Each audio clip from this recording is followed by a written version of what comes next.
This video is an edited English version of a video that was originally posted in Japanese on August 20, 2020. Good morning, Hero Wars fans. In this video, I'll be explaining Guild War, as requested in the comments section.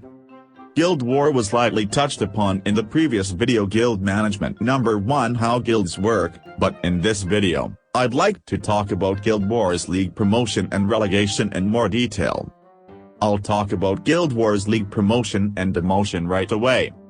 Guild War is a league competition in which a maximum of 20 players from only the Gold League and a maximum of 15 players from other leagues can participate from among the guilds consisting of 30 players.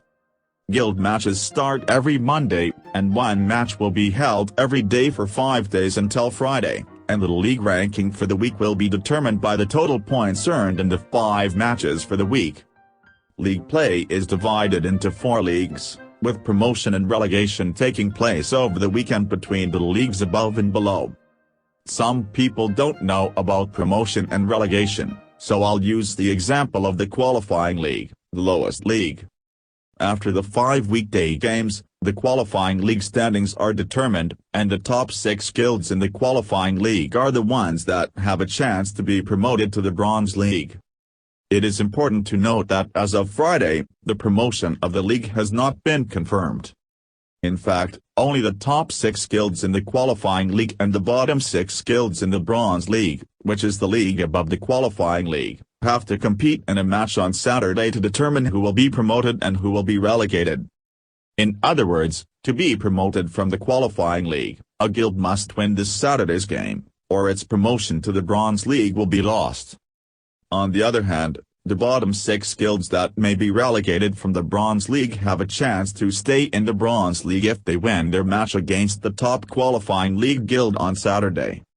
Opponents for promotion and relegation battles are determined according to the league standings.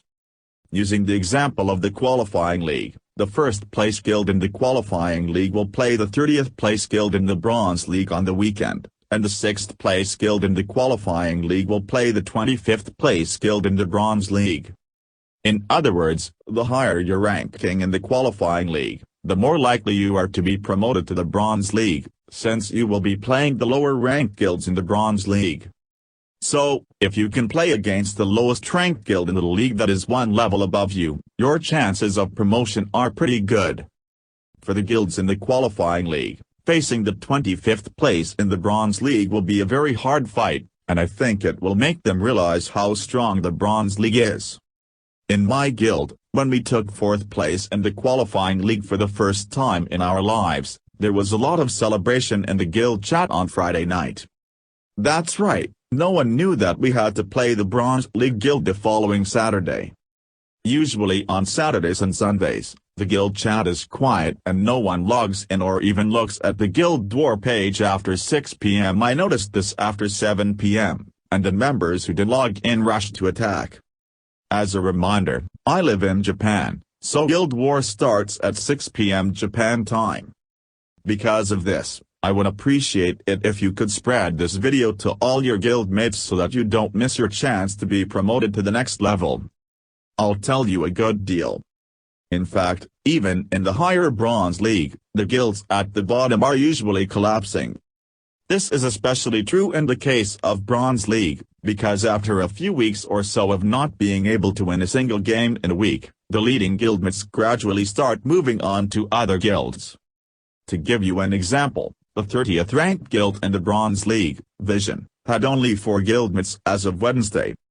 As I recall, the guild had been in the Bronze League for a few weeks, but after a number of influential players left, there were a number of departures, and now it is on the verge of extinction. In order to get out of the qualifying league, you need to be at the top of the league and then play a weekend promotion game, but surprisingly, you can be lucky enough to get promoted in a non-competitive situation. After all, my guild was promoted to the Bronze League after playing against a guild that only had 6 guild mates. I'll tell you something surprising. Actually, the essence of the game Hero Wars is that it's not enough to be strong on your own, it's important to be able to win as a whole guild. Most Japanese people try to avoid being a guild master, But this is also a sign of responsibility. They avoid being a guildmaster because they don't have confidence in their ability to run a guild well and don't want to cause trouble for others, but foreigners are different. Especially in guilds where foreign languages are the official language of chat, it can be surprising to find such tyrants. It's not uncommon for a dictatorial guildmaster to hack all the rewards for guild activities, and if his guildmates blame him for it, he will expel them all and then kill the guild. However, even if you become strong enough, you will end up on the blacklist of each guild, and such insane players will not be allowed to play on that server. This is the same in the real world as it is in the game world. Now, it's time for the video to end. If you like Taro Aso more than Prime Minister Ape, please subscribe to my channel. Thank you very much for watching the video until the end. I'll see you in my next video.